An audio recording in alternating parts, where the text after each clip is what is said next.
Dans le vidéo qu'on lit, on voit que ça va selon l'alphabet. Hacham, nous, Bagad, nous, Gazal, nous, Divandov, ça va selon le Aleph. Mais franchement, il explique que celui qui faute, il détruit le monde. Il a été construit avec les 22 lettres de l'alphabet.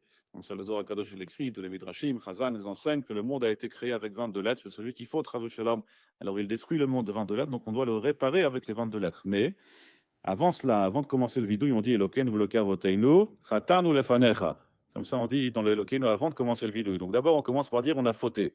Chatan commence avec la lettre chet, donc ça ne va pas selon l'ordre de l'alphabet.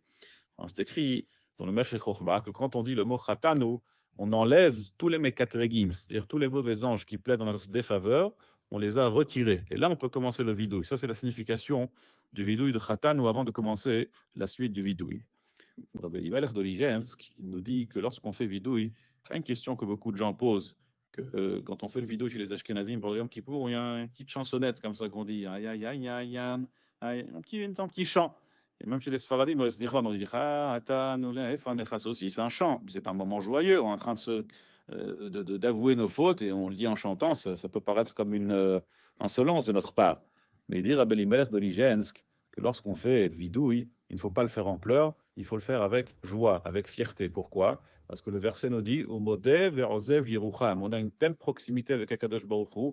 Il y a un exemple qui est rapporté que quand on va s'excuser envers quelqu'un, quand on a fait du mal à quelqu'un et qu'on vient s'excuser, on ne va pas le dire de loin comme ça, ah, excuse-moi, pardon, ça c'est pas sérieux, c'est pas sincère. Quand on veut s'excuser sincèrement devant quelqu'un, on va à côté de lui, on lui parle gentiment dans l'oreille, à voix basse. C'est comme ça qu'on s'excuse devant quelqu'un, c'est comme ça qu'on demande pardon. Donc quand on demande pardon à Kadosh Baruch Hu, on est avec une telle proximité et on a une promesse au modèle que celui qui avoue sa faute, qui admet sa faute et qui lâche la faute, alors Kadosh Baruch Hu le prendra en pitié. C'est pour ça qu'on a une très très bonne raison d'être joyeux quand on fait vidéo, parce qu'on a une proximité avec Kadosh Baruch Hu et une promesse que Kadosh Baruch Hu va nous prendre en pitié et va nous expier nos fautes. Ma Fatima Tova à tout le monde.